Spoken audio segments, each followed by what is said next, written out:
Le Palais d'Aurore, en plein cœur d'Avignon, reste un endroit emblématique pour évoquer Folco de Baroncelli, poète, manadier, est un homme qui a marqué son pays et qui nous doit bien qu'au-demain il y porte des si souvenirs.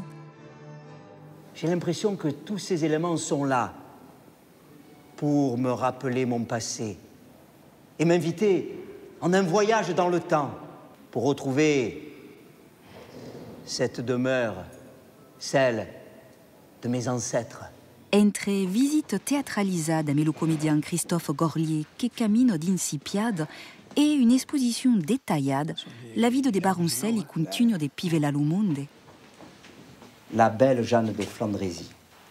Je n'ai pas osé lui adresser la parole. Elle était tellement belle. J'étais comme subjugué par sa beauté. Et j'étais prêt à tout quitter pour la retrouver à Paris. Et c'est Jeanne qui insista pour me dire non. Non, Folco, il faut préserver ta famille. Et de ce jour, nous n'avons plus qu'échanger des lettres régulièrement. Et elle est restée ma fidèle amie jusqu'à ma dernière heure. Elle qui croyait en moi. Ha conosciuto tutto? Ben che sia una presentazione generalista di Folco de Baroncelli, può também interessar Lisa Fuga. Per les spécialistes, ou encara a quelli che l'han conegut, il y a toujours des causes à descurber. Come donne la peu di Galina. L'exposition est à la fois chronologique et thématique. Et élabore l'ensemble de l'existence de Folco de Baroncelli, chronologiquement, mais à la fois en faisant des focus sur certains aspects du personnage, par exemple le caractère d'inventeur de la Camargue, son caractère de poète, etc. Nous sommes lancés dans un cycle de 5 expositions, celle-ci est la 3e, qui présente le personnage de Folco de Baroncelli, qui a grandi notamment au Palais du Roure, qui est le descendant des constructeurs du Palais du Roure au XVe siècle. Et cette exposition nous présente en fait le personnage, sa vie et son œuvre dans toute sa globalité et dans toute sa richesse. Entre dessins qu'a fa quand aviez 7 ans, d'enregistrements originaux et des documents que se vesent gaire, l'œuvre de Baroncelli est mise à l'honneur. L'Aioli. C'est ce qu'en auto reste l'imprimerie. En effet, l'idée de mettre le siège social de l'Aïoli ici, au Palais du Roure, c'était conférer un côté prestigieux à ton journal. Le jour où j'ai décidé, pour m'éloigner d'une amourette Fortunette, la belle, mais fille de mauvaise vie, je suis allé au Sainte-Marie-de-la-Mer pour me retirer. Vedi, a quella fare? Oui.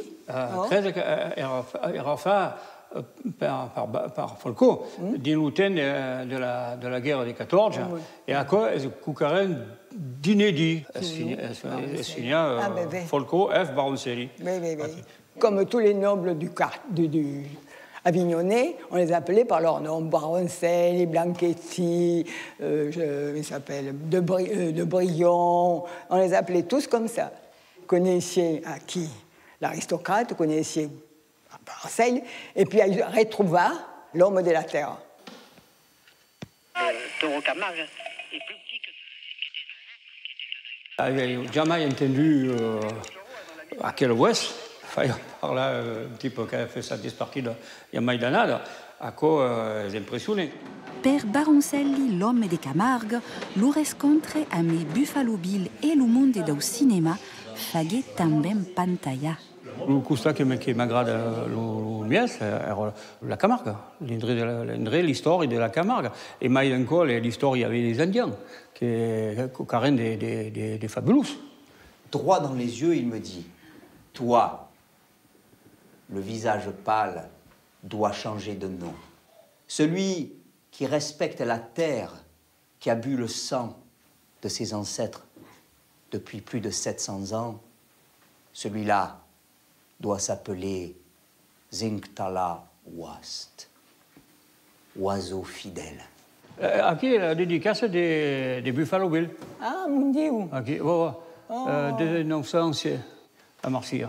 Exposition, visite théâtralisée ou conférences, le Palais d'Aurore continue de faire revivre l'âme de Folco de Baroncelli. Mon cœur restera à tout jamais ici, dans cette demeure.